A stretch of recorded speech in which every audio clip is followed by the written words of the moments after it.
सच्चा मुसलमान जो है कभी इस तरह काम नहीं कर सकता है। तो जो लोग ये काम कर रहे हैं, मुझे बड़ा आश्चर्य है, या तो मुसलमान नहीं या तो बहुत फिर का इलाज करना ही मेरा काम है।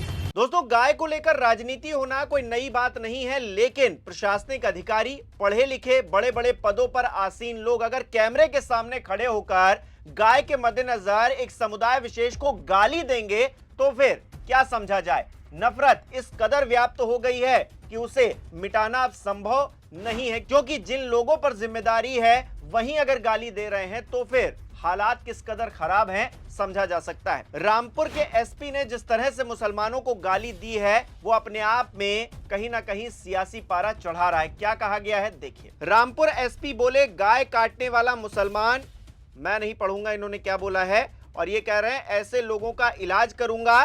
सावन में गौकशी से ये नाराज हैं कि इस्लाम के अनुसार कोई भी ऐसा पशु जिसको काटने से किसी अन्य धार्मिक व्यक्ति की धार्मिक भावनाओं को ठेस पहुंचती है, उसका मांस खाना ये हराम है। तो रामपुर में इसकी पहल करेंगे मुस्लिम धर्म सच्चा मुसलमान जो है कभी इस तरह काम नहीं कर सकता है। तो जो लोग ये काम कर रहे हैं, मुझे बड़ा आश्चर्य है, या तो मुसलमान नहीं या तो बहुत फिर का इलाज करना ही मेरा काम है। और मैं यहाँ के भी सभी जो मौजूद लोग हैं, मुतवल्ली लोग हैं, मौलवी लोग हैं, उनसे एक बार गोष्ठी करके उनसे भी अपील कराऊंगा कि इस तरह का कृत्य लोग न करने पाए। तो अनिल सिंह सिसोदिया, रामपुर के एसपी, कह रहे हैं कि मैं मुसलमानों का इलाज कर दूंगा क्योंकि मुसलमान ये हैं, गोकशी नहीं होनी चाहिए। हम भी मानते हैं गोकशी नहीं होनी चाहिए। एक धर्म के लोगों के लिए गाय पूजनीय है, माता के तौर पर उनको देखा जाता है। ऐसे में किसी का भी हक नहीं बनता है कि उस भावना को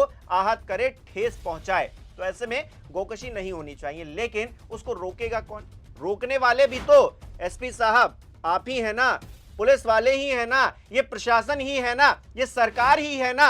लेकिन ये सरकार क्या कर रही है? गाय के नाम पर, गाय के नाम पर कहा जाता है कि गाय तो हमारी माता है। अभी हाल ही में हमने देखा ना, जब गाय को राष्ट्रीय पशु घोषित करने की मांग लेकर मौलाना पहुंचे तो सीएम योगी आदित्यनाथ क्या बोले? गाय हमारी माता है, पशु नहीं है। और इनको क्या पता? अरे भाई, इनको नहीं पता तो आपको तो पता है ना, आप ही कुछ कर लीजिए। आप ही के तो विधायक है ना, वो कह रहे हैं कि 50,000 गायें गाजियाबाद में डेली कट रही हैं।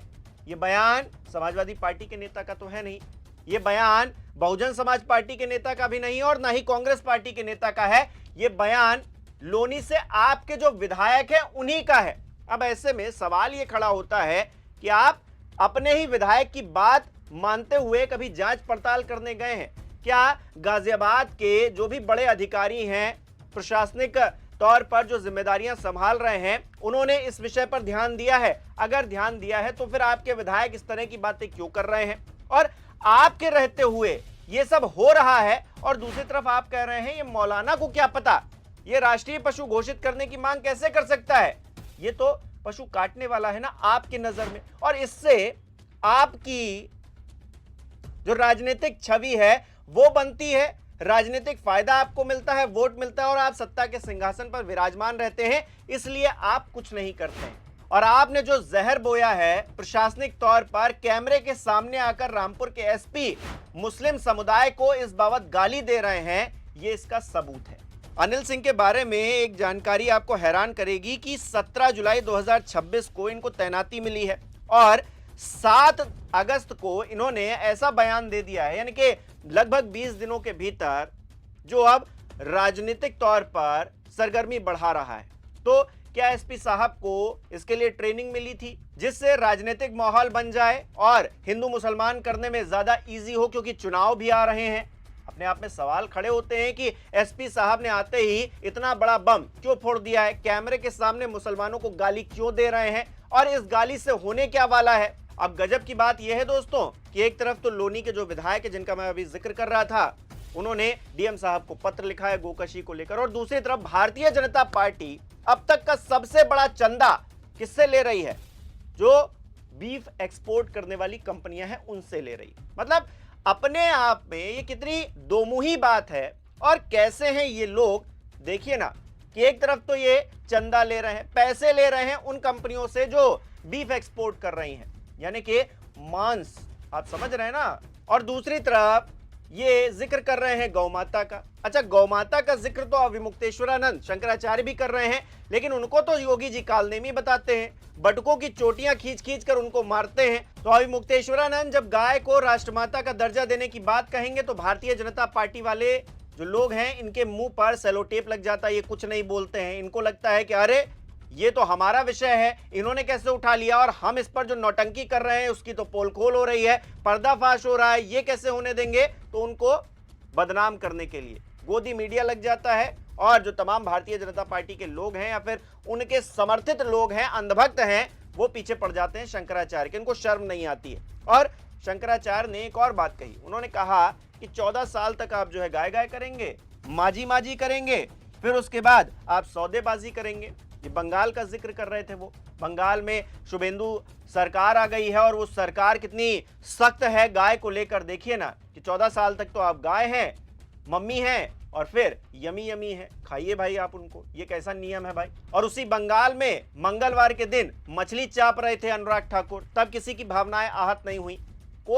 किसी ने सवाल नहीं खड़े किए कि अनुराग ठाकुर ऐसा कैसे कर रहे हैं। अनुराग ठाकुर को कम से कम मंगलवार का दिन तो छोड़ देना चाहिए। लेकिन क्या है ना, यहाँ तमाशा होता है, हर चीज में तमाशा ढूंढा जाता है। आप बीफ एक्सपोर्ट करने वाली कंपनियों से चंदा ले रहे हैं, गाय पर आपका पेटेंट है। योगी जी 4-5 फोटो जो है गाय के साथ खिंचवा लेते हैं महीने 2 महीने में, और वो सबसे बड़े गौ भक्त हो जाते हैं, राम भक्त भी हो जाते हैं। राम मंदिर में चंदा चोरी हो गया, कुछ बोलते ही नहीं है, सांप सूंघ जाता। आप कह रहे हैं हम कुछ कर ही नहीं सकते। अरे भाई, जब कर नहीं सकते तो 15 दिन की डेडलाइन क्यों दे रहे थे? क्यों कह रहे थे आम आदमी से, जो सनातनी है, जो राम भक्त है, उनसे क्यों कह रहे थे कि 15 दिन दे दीजिए? 500 साल इंतजार किया है आप लोगों ने, 15 दिन नहीं दे सकते क्या? 15 दिन दिया तो कितने 15 दिन गुजर गए, कितने घंटे गुजर गए? आपने दूध का दूध और पानी का पानी नहीं किया ना, नहीं कर पाए आप। आकर आपने सफाई दे दी और बात खत्म हो गई।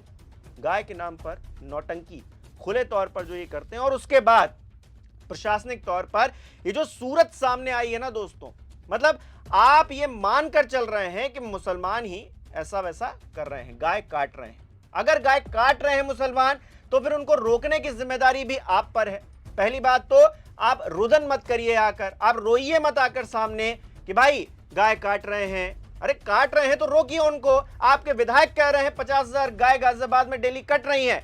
अब या तो ये बात है कि बिना कुछ समझे, बिना कुछ जाने बोल दिया जा रहा है, कोई आधार नहीं है। जैसे कि भारतीय जनता पार्टी के एक नेता हैं, मंत्री हैं, उन्होंने जब नोएडा में प्रोटेस्ट हुआ तो उसको जो है पाकिस्तान से कनेक्ट कर दिया, कहा कि ये तो पाकिस्तान की साजिश है।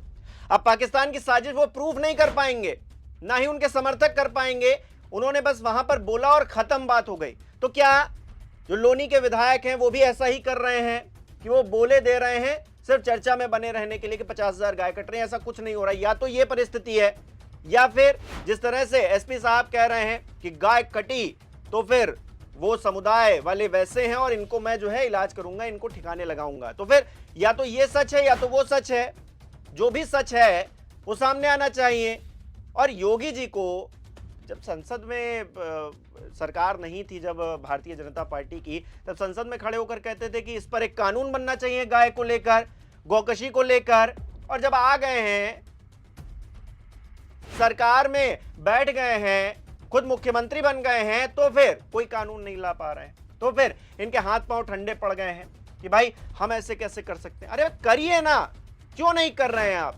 आपको करना चाहिए। एक समुदाय को आपको टारगेट करना है, इसलिए आप नहीं कर रहे हैं। आपको पता है कि जिस दिन गाय को लेकर चीजें सही हो गई तो फिर आप मुसलमानों को टारगेट कैसे करेंगे? कैसे कहेंगे कि ये मुसलमान ही है, गाय काट रहे हैं और इनको हम ठिकाने लगा देंगे? कोई सब अब्दुल की चूड़ी आप टाइट करते रहिए हर समय। मतलब यही तो करना है ना बेसिकली। आपको समस्या का हल नहीं ढूंढना है, उसको और फैलाना है। और अब तो प्रशासनिक तौर पर जो बात एसपी साहब ने कही है वो दूर तक लग जाएगी। एक समुदाय को आप इसलिए गाली दे रहे हैं क्योंकि गाय कट रही है। अरे भाई गाय कटे ना, सनातनी सरकार है ना, हिंदुओं की सरकार है ना, कैसे हो रहा है ये? पहली बात तो ये समझ में नहीं आ रही। और जो भी इसमें संलिप्त है उसको कितनी सजा हो पाई है? कितने घरों पर बुलडोजर चले हैं? कितने लोग गिरफ्तार हुए हैं? इसका कोई आंकड़ा है क्या सरकार के पास? मतलब आइए, बोलिए और चले जाइए। हर चीज सियासी बेनिफिट के लिए हो रही। अभी योगी जी देखिए, चुनाव आ रहा है तो योगी जी भी बरेली का जिक्र करेंगे, रामपुर का जिक्र करेंगे, तमाम और जगह संभल का जिक्र करेंगे। क्यों करेंगे? क्योंकि उनको पता है कि उसका जिक्र नहीं किया तो चुनाव जीतना जो है मुश्किल हो जाएगा। हिंदू मुसलमान तो करना ही पड़ेगा, इसीलिए तमाम लोग आ रहे हैं और बयान दे रहे हैं। डेप्यूटी सीएम भी अब उसी रंग में रंगे हुए हैं, वो भी जो है चूड़ियां टाइट करते घूम रहे हैं इधर से उधर। तो कुल मिलाकर रामपुर के एसपी ने जो कुछ भी कहा है वो कहीं ना कहीं प्रशासनिक तौर पर बैठे हुए व्यक्ति को नहीं बोलना चाहिए और किसी को भी नहीं बोलना चाहिए। किसी समुदाय को आप गाली नहीं दे सकते हैं, ना हिंदू समुदाय को गाली दे सकते हैं, ना मुस्लिम समुदाय को दे सकते हैं, ना बौद्ध, सिख, ईसाई कोई भी हो, किसी को आप गाली नहीं दे सकते। आप प्रशासनिक स्तर पर बैठे हुए एक जिम्मेदार व्यक्ति हैं, आप कैसे कैमरे पर आकर इस तरह की गाली दे सकते हैं? और कैमरे के पीछे भी नहीं दे सकते हैं। आप तो आप वर्दी उतार कर फेंक दीजिए, फिर सड़क पर घूमिए गाली देते। ऐसे पागल बहुत सारे घूमते हैं सड़क पर, गाली देते रहते, उनको कोई भाव देता है क्या? तो या तो वर्दी पहनना छोड़ दीजिए, या फिर वर्दी पहनी है तो थोड़ी जिम्मेदारी तो दिखाइए।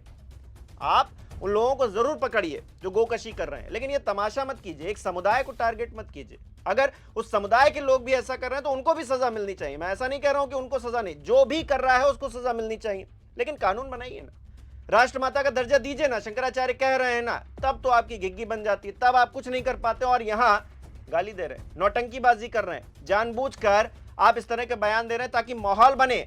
चुनाव आ रहा है, सरकार को भी पता है कि हाथ पांव ठंडे पड़े हुए हैं। देखा ना दतिया में क्या हाल हुआ, बांकीपुरा में क्या हाल हुआ। बांकीपुरा में तो जो राष्ट्रीय अध्यक्ष हैं उनकी ही सीट, मतलब 422 में से 400 बूथ हार गए। तो इससे बड़ा कमाल और क्या ही हो सकता है भारतीय जनता पार्टी के लिए। कितने अच्छे दिन भारतीय जनता पार्टी के आ गए इनके कर्मों की वजह से। आप देख ही रहे हैं ये जो एसपी साहब का बयान आया है, इसको लेकर आपकी क्या राय है कमेंट करके जरूर बताइएगा। इस वीडियो को लाइक करना, शेयर करना मत भूलिएगा। हमारे चैनल को सब्सक्राइब नहीं किया तो वो भी जरूर कीजिएगा। आप हमें सहयोग भी कर सकते हैं, ज्वाइन बटन पर क्लिक करें। बहुत बहुत धन्यवाद।